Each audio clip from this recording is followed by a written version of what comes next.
Welcome to the a16z podcast. I am Michael Copeland, and we are here with Benedict Evans to talk about, not surprisingly, mobile. Apple just announced massive record-breaking earnings. What did you pull out of that report, and how does, we've discussed new questions in mobile, I want to get to that, but how does this sort of further the evidence that we are entering into a new phase? So, what happened? Well, mobile is bigger than PCs, a lot bigger than PCs, and Apple has basically sealed the top end of the market. So there was a period 2 and 3 years ago where we might have been arguing, well, is Android going to crush Apple at the high end? Just as we were arguing, what's going to happen with messaging and, what's going to happen with HTML5 versus apps. And all of those questions are kind of done now, at least for the next couple of years until everything changes again. And so Apple sold, getting on for 15% of all the phones sold on Earth in the last quarter, in the December quarter. That was how many millions? 75 million units. 75 million and units. Then Android probably sold the next 50% of all the phones sold on Earth, and the remainder is converting very, very fast to very, very cheap Android. Right. And so Apple's going to have the top 15%, 10 to 15% of all the mobile phone users on Earth, and Android will have most of the rest. But in the USA, that translates to Apple having half the users, and in Japan, more than half the users, and in emerging developed markets, probably a third, but at least half of the value. And so you have these two ecosystems where Apple's got the best, the customers who spend most, and Android's got some of the customers who spend most and everybody else. And those two ecosystems kind of exist in parallel. And Apple's kind of got, I think I had the right way of putting this, Apple's kind of got back onto the front foot. Right, and I want to ask you about that front foot because, so the iPhone 5 wasn't as sort of massive as maybe other people saw. iPhone 6 and 6 Plus has just been tremendous. But does that say something, or what does it say not just about Apple and, its design and its software, but what does it say more broadly about how the phone is now kind of penetrating every part of our lives? Well, we're going from a world where there are 350 million PCs on Earth replaced every 5 years, more or less, to 4 billion phones on Earth replaced every 2 years, and those 4 billion phones are converting very fast to smartphones. And so you have a fundamental change in scale in the computing industry because those phones are all computers. Right. And they all contain chips that are much, much faster than a Pentium back when Microsoft launched Windows 95. And so that is the dominant computing platform, and Apple kind of has the better part of it. It has a smaller part, but it has the best part. And the interesting dynamic here is that Apple has basically unwound every assertion they've made over the last 6 or 7 years as to what they wouldn't do. So they said they wouldn't make a small tablet. They said they wouldn't make a bigger phone. They've made a bigger phone 3 times. Right. They said they wouldn't allow apps, if you go back far enough. And so it's a sort of, various people have said about Steve Jobs, he could change his mind so fast you'd forgotten what he was saying before, and he would have you absolutely convinced that he'd always been saying that. And you can see Apple continuing that. And, the only two things that they haven't done is they haven't made a cheap phone. That's like, not a very cheap phone, but, they haven't made a $300 phone or $400 phone. Right. And they haven't done a stylus. And both of those are kind of interesting questions for the future because those are the remaining sort of gaps that other people are able to exploit. That Apple has so far chosen not to go after. I think one has to be kind of slightly careful looking at the surge in growth in this quarter because part of that is about distribution in China, and part of it is sort of one-off pent-up demand for phablets, particularly in East Asia, but also just generally for kind of larger screen phones. Right. But, it does seem pretty clear now that, the Android assault on the mainstream of the iPhone market just doesn't work. That once you get above a certain price point, Android does not compete well against iPhones. And Apple so far has refused to go below a certain price point, so you've got a certain equilibrium in the market. And so there we are kind of for the next year, 2 years, 3 years or something until stuff comes along that changes everything. Well, that could be a different OS, it could be what? Well, I think this is the other thing, that one of the things I keep saying is that, mobile means that we're kind of post-Netscape and post-PageRank because we had this model for 20 years of the web browser and a mouse and a keyboard, and that was most people's internet experience. and you go onto a mobile device, and clearly it's not about a web browser and a mouse and a keyboard, but it also hasn't settled onto something new. So, right now we have apps, and we have like a 4x3 grid of app icons. And then you have people experimenting with deep linking, you have Apple experimenting with, local networking, you have the watch, you have, in particular, you have a lot of people looking at messaging as another layer, another development environment with different discovery and sharing methods that sits on top of the existing platforms. But most obviously, WeChat and Line in East Asia seems quite likely that Facebook is going to try and do that as well. Maybe that Google and Apple try and do that, maybe not. But the point is, we haven't arrived on a new settled model for how all of this stuff works. And that means that, the current sort of modality for Google is kind of up in the air because, how do you find things? What does it mean to find things? What is it going to mean in 5 years' time to say I installed an app on my Android smartphone? Well, What is install going to mean? What is app going to mean? What is Android going to mean? Is it going to be Chrome? Or for that matter, what is iOS going to mean? Yeah, exactly. And so everything is kind of still somewhat in flux. It's kind of, it's kind of on the one hand, on the other hand. On the one hand, the platform's over in Apple and Google One. The platform also over Apple, Google One. On the other hand, nothing's settled at all, and everything can still change. Right. But it's kind of going to change within that framework of, people buy high-end phones and they buy mid-range and low-end phones, and Apple's got the high-end phones. And there's not anybody on the horizon that's mounting a credible attack on that. Samsung ran into a brick wall at a certain level of share, only really succeeded because they were making big phones, big screen phones, which Apple is now doing, and now Samsung's share has slipped back quite dramatically. There's a bunch of Chinese people who are making very interesting, well-designed phones, but they don't have global distribution. They don't have the ability to come to market in the US for the next couple of years. And even if they did, again, you ask, well, how well would that do? And, Nokia's disappeared inside of Microsoft, where, this is the other, the way the world has changed. Apple sold more phones than Nokia. Than the Nokia unit that's inside Microsoft, because Nokia Microsoft did 10 million Numias and 40 million feature phones. Right. Apple did 75 million smartphones. Samsung hasn't told us how many smartphones they sell, but it's not impossible that Apple sold through more smartphones than Samsung, which would make Apple the biggest smartphone vendor on earth and the second biggest handset vendor on earth, because Samsung sells feature phones too. And think about that for a minute. Apple is almost certainly the second biggest handset vendor on earth in Q4. Now that will change next quarter, because obviously it won't be the launch quarter anymore, so it will spike down again. Right. But how's that for a change in the kind of dynamic of the market? And so, do you think that this snapshot in this market, and this kind of moment, like you said, Apple won. Well, Apple and Google won. That's Apple and fun Google thing. won. Okay, but this is the way it's going to stay for the foreseeable future until, again, like you say, we move on to the next big phase of mobile. I think that's right, and I think you can kind of come at this from two directions. One is, how can I put it? There's a sort of narrative in the tech industry that says, well, these things, the good enough and half the price thing will always win. It's very notable that in China, Apple's sales more or less doubled in precisely the period that you have half a dozen Chinese manufacturers coming into market with really good design and strong brand, of which Xiaomi is only the most obvious. And what's happening is those guys are killing Samsung. They're not touching Apple at all. Right. And so, it's a very overused metaphor, but, when I hear people saying, high end does not last, it gets killed by cheaper product, I think, yes, what car do you drive? Right. Because, you can go and buy a VW Jetta and that will be just fine. So why would anybody at all buy a BMW or an Audi or a Lexus or a Tesla? Surely those companies should have died 30 years ago. Well, actually, no. Technology has kind of been the only product, how can I put it?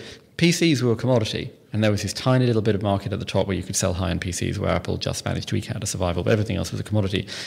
There's a whole bunch of industries that are not commodity in that sense. There is a commodity part, and there is a premium mid-range part, and there's a high-end part. And, something that's as personal and that you carry around with you all the time as a phone, I don't believe fundamentally that there's not going to be a market for a high-end product over time. Right. And, right now Apple is the only company that's positioned to sell that. I wish there were others.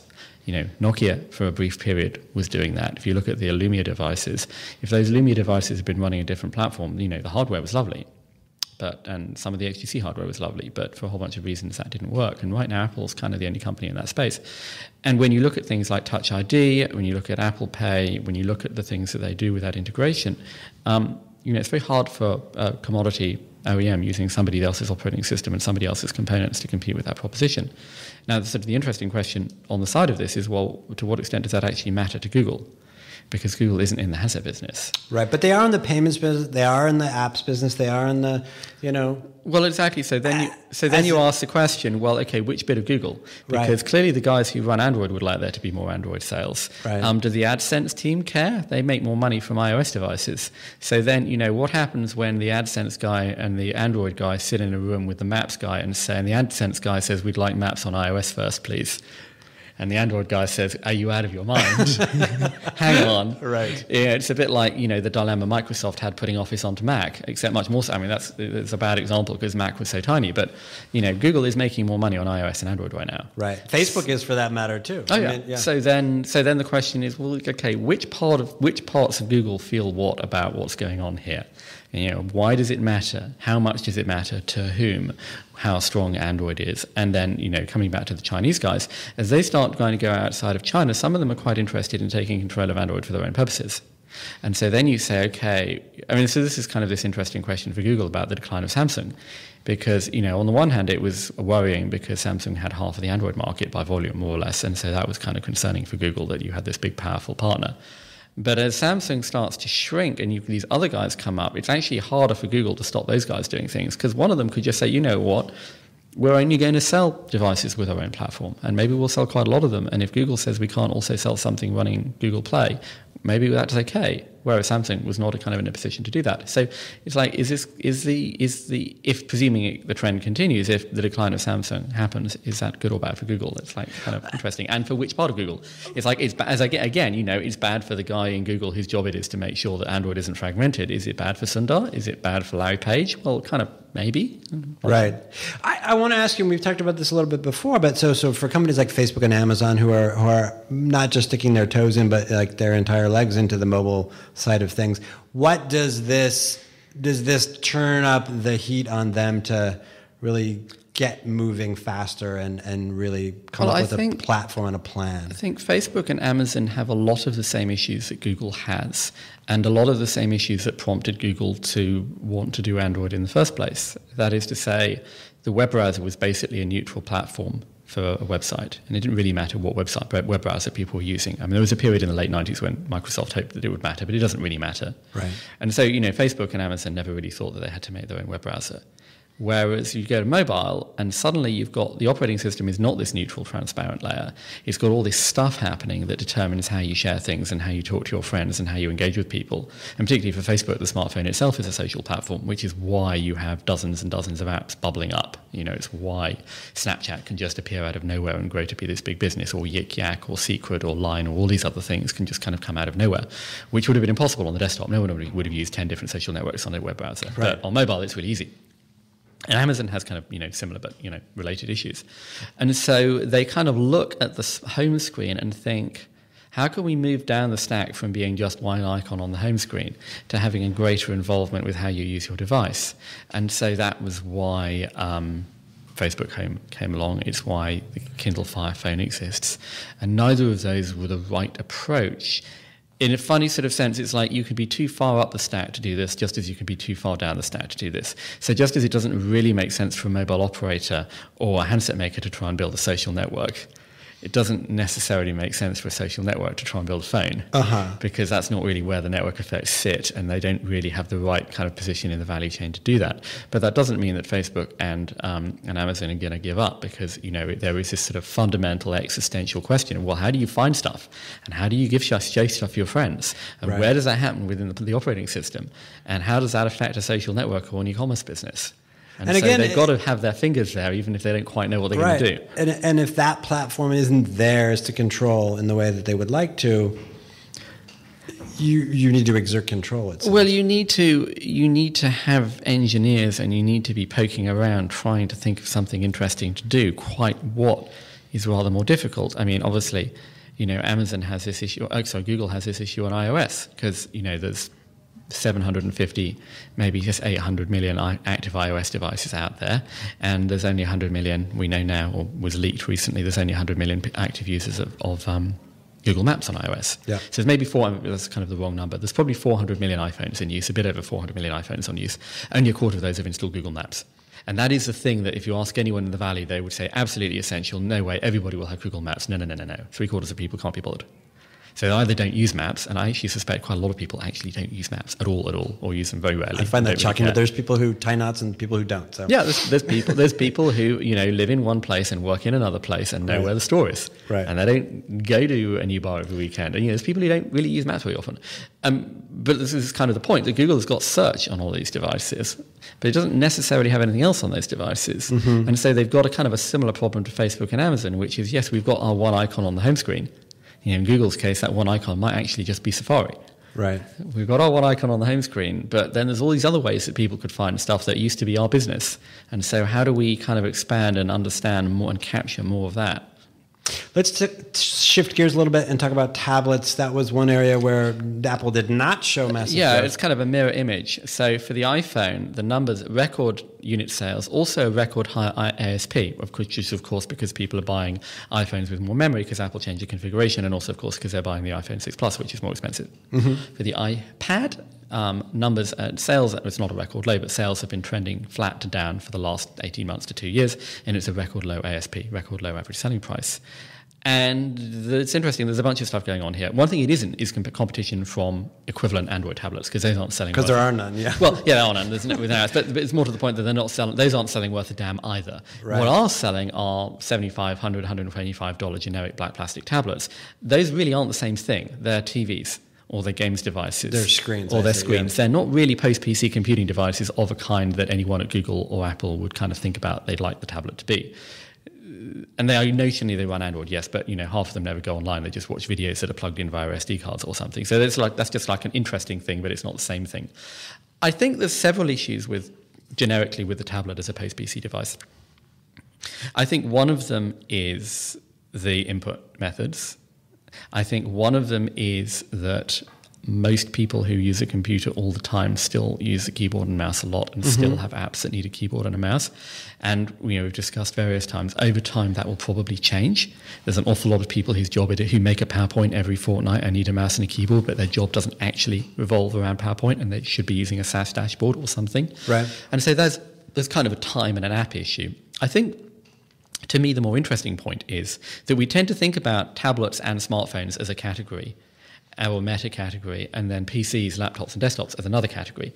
But if you come at it from a kind of consumer point of view, you've got a screen that you take with you everywhere. That's your phone that goes in your pocket.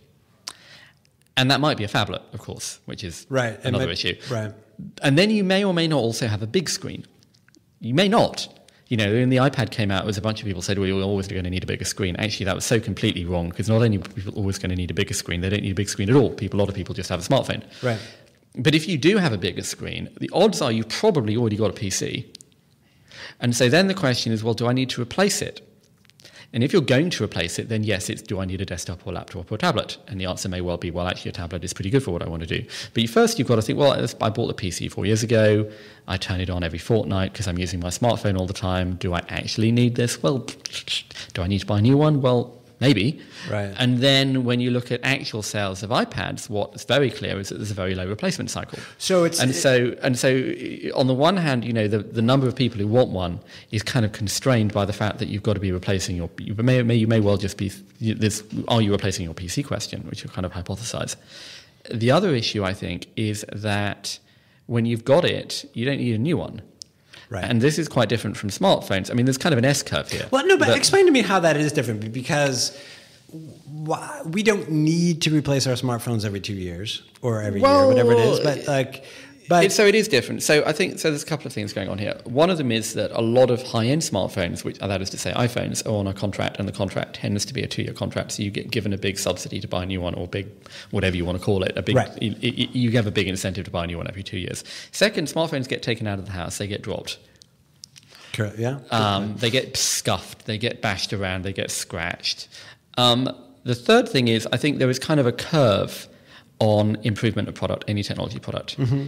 And, you know, the difference between a new car and a 10-year-old, a car that you might have bought 10 years ago, is almost imperceptible today. Except it might have a screen now, and it wouldn't have had a screen 10 years ago. But otherwise, you really wouldn't be able to tell the difference. Right. The difference between a new PC now and a PC that you bought 2 years ago, again, you are not going to be able to tell any difference at all. 5 years, maybe. And so the PC replacement cycle is now 5 years. If you go back 20 years ago, the difference between a new PC and one you bought 2 years ago was enormous. And so you had much more of an incentive to upgrade. Today, there's not that much incentive to upgrade your PC because you can't really tell. Then there's a few like what step things like Retina display or SSD or something, but basically you can't tell. And then you have a smartphone. And again, the difference between not iPhone and iPhone was huge. The difference between iPhone and iPhone 3G was pretty big. The difference between iPhone 5 and 5S is quite a lot smaller, except that you've got the fingerprint scanner. Apple obviously does this biannual cycle, so you've got every 2 years as a big step. Right. And of course, if you bought the iPhone 4S, then the 5S, it looks like a big upgrade to you. But if you have a 5, then it doesn't look like a big upgrade. So you've got to kind of think about that because everyone's on 2-year cycles and Apple's on a 1-year cycle. But anyway, my point is the curve is slowly flattening out for smartphones. Mm-hmm. And it's not just, the difference between the Samsung Galaxy S5 and the Samsung Galaxy S4 is not as big as the difference between the 1 and the 2. And so you do start to have that effect, but then you still have the durability and the dropping and the scuffing and the contract. Right. So you still tend to upgrade these things, whether it's every 1 year or every 2 years or every 3 years. The average seems to be about 2 years in the handset business. And tablets, just to finish the point, there's an awful lot of people who look at an iPad Air 2 and an iPad 2 and go, there's not that much difference. Right. Why am I going to spend another $500? Right. This one's perfectly good. Even though they're on a similar sort of upgrade cycle. Well, they are, but I think the perceived improvement is smaller. The weight mattered. If you're leaving it at home and using it to watch TV in bed, the weight doesn't really make any difference. If you're over a certain age, the Retina panel doesn't make much difference. If you're just watching, if you're doing high-end games and doing all the cool post-PC apps, then the faster processor matters. But if you're not, then it doesn't. And bear in mind, a lot of these things got bought by older people who wanted to have it because it was easier than a computer. Right. So they're not necessarily using all those really sophisticated apps that really stretch the processor. So I think there's a bunch of people who are holding on to a 3-year-old iPad or a 2-year-old iPad or a 4-year-old iPad and going, well, if I drop it, then I'll buy a new one. But it seems to be just fine. Is that also a perceived utility or a perceived pleasure problem? I mean, that it's not doing, a tablet's not doing everything that I had hoped and changing my life in the way that I had I don't think, thought. How do you quantify that? The user satisfaction numbers for iPad is off the scale. Right. The iPad share of tablet use is 80 to 90% on any kind of, or to the extent that anybody who has metrics for iPad use, that is to say e-commerce sites or websites or anybody who's doing video or anyone who's actually selling anything, sees the iPad as 80 or 90% of their, or 70, 80, 90% of their tablet use. Yeah. So as I said earlier, it's not that everyone is using Android tablets instead. Right. And you do see our tablets taking quite a large share of usage, in fact, 10, 20, 30% for some people. But it's more, I think, I've got one. I don't need to buy another one. Right. I'm not getting a subsidy. The operator isn't giving me money to get a new one. Right. And, when all said and done, the weight doesn't matter, the screen size, the improvements are harder to perceive if you're not kind of an early adopter. And so hence, Tim Cook said, 50 to 70% of iPad buyers today are still people who didn't own one before because the people who've got them don't buy new ones. Yeah. Historic footnote, the iPod. Oh, yes. What did we learn about that? Well, Apple stopped reporting it, which they said they were going to do last quarter. So they've changed the reporting basis. So they're no longer breaking out unique sales of iPods or revenue from iPods. I feel a bit sad about that. It was so exciting when the iPod came out. Well, every time I post a chart, people tell me it's a Stegosaurus chart because it's this curve with a spike every Christmas. Uh-huh. And they sold, 400 million of them, and they did something like $65 billion of revenue. It's not quite clear because you have to think about they included iTunes revenue in there for some period of time, so you kind of have to work that out. Right. But it's they sold an awful lot of these things. Apparently, someone said to me lifetime sales of the Sony Walkman were about 250 million units, so they sold almost double the Sony Walkman. But clearly, it got killed by the smartphone. Yeah, at least they killed themselves, I suppose. Well, exactly. Yeah, they did it themselves before anybody else came along. So what now do we look at on the horizon? What signals are you going to be paying close attention to, moving forward in the next 6 months or so? The big things that are going to happen, of course, are WWDC and I/O, which is where Apple and Google set what it is that they're going to do with their platform and their operating system over the next year. And, both of those are very interesting, and it's that's kind of the center of gravity for the mobile industry at the moment, because they set so many of the terms for what's going to happen. I mean, my point about the web browser, no one sat eagerly waiting what was going to be in the next version of Internet Explorer to find out what it would be possible for web developers to do. Right. That kind of happened somewhere, that was not where the focus of innovation was. And yet you can criticize Microsoft for, stagnant innovation. But, I don't think anybody's really looking at Chrome either and going, oh my God, have you seen what you can do in the new version of Chrome? Right. You get little things like WebRTC and Ajax. I'm being a bit facetious, but you kind of know what I mean. This is not the thing that fundamentally changes what kind of stuff you can do for people to interact with your properties. Right. Whereas the mobile operating system is. And so, there's big questions about what's going to happen. What is Apple going to do? Will this be Apple's maintenance release, or will they do kind of new fundamental things to what it's possible for a developer to do, the way they did in iOS 8, for example, with extensions and, all sorts of kind of, new and interesting stuff. Where's Google going to take Android? How does Google continue to try and blur the difference between what a website is and what an app is? How do they try and drive forward the consumer experience there? How do they try and change search and discovery? Does Google try and build a messaging solution? Does Apple try and build, what does Apple do with iMessage? Is Apple looking at WeChat and thinking, that's interesting? Well, let me quickly ask you about payments. Did we see anything with Apple Pay, and did we get any evidence of sort of it making inroads one way or the other? Well, we've got numbers, but it's kind of hard to know what they mean because, yes, Apple Pay is XYZ percentage of contactless card payments, but it's like, well, okay, fine. Right. To me, I've always thought Apple Pay was more interesting in apps than at point of sale. Because you go into a store, you pull something out of your pocket, you put it on a thing, and you do a thing. And whether it's a phone or a card, I mean, this is what people have been saying for 5 years, like, why is NFC payment a good idea? And you do it with your iPhone, and yeah, it is like a little bit better, maybe, but it's not like this transformative, wow, that's so much better, the way it was when we went from, those kind of mechanical credit card slips things where you had to kind of clunk, click, and do Lola. That was a big change. Going from swiping a card to holding an iPhone on a terminal is not really an enormous change. And we didn't. But then when you go to apps, all of a sudden, instead of you entering your credit card and your address and your name and the authorization and into the app, you just say pay with Apple Pay and you put your finger on the home button and it's done. Right. And that really is interesting. But we didn't see over the holiday, for example, just this tidal wave of, No. Apple Pay payments. We didn't know. I mean, you have to remember that this is a replacement cycle issue. So, it takes time for everybody to have an iPhone 6 or an iPhone 6 Plus. So, it's not... They just sold 75 million of them or something. Yeah, but there's... Well, no, they didn't sell 75 million because they sold a bunch of the older models as well. So they sold some number less than that. Yeah. And then there's all the other ones, So, the most that they did was, replace a fifth of the base or a sixth of the base or something. And, not everyone will have set it up, and not all of them are in the USA, and it only exists in the USA, so the Apple Pay in China doesn't exist yet. So all the iPhones in China don't mean anything for this purpose. So it will take time. But this is to my point. Then you sit and think, okay, what are building... if you look at, say, wind back... If you look at how Apple Pay happened, you had these building blocks there first. So they had the fingerprint scanner first, and it was there, and it was doing something useful. And they had Passbook there first, and it was there, and it was doing something useful. And they had the secure element, not the same secure element, but they'd kind of shown their ability to do a secure element already. And then they kind of light it up and say, oh, all these things that we've already built and been showing to you, they also do this other completely different thing. And so it begs the question, okay, what else is Apple going to do with this stuff? Mm-hmm. What else are they going to do with the fact that they now have an identity platform? Right. Well, we will be talking about all of that, I'm sure, sooner rather than later. Benedict, thank you as always. Thank you.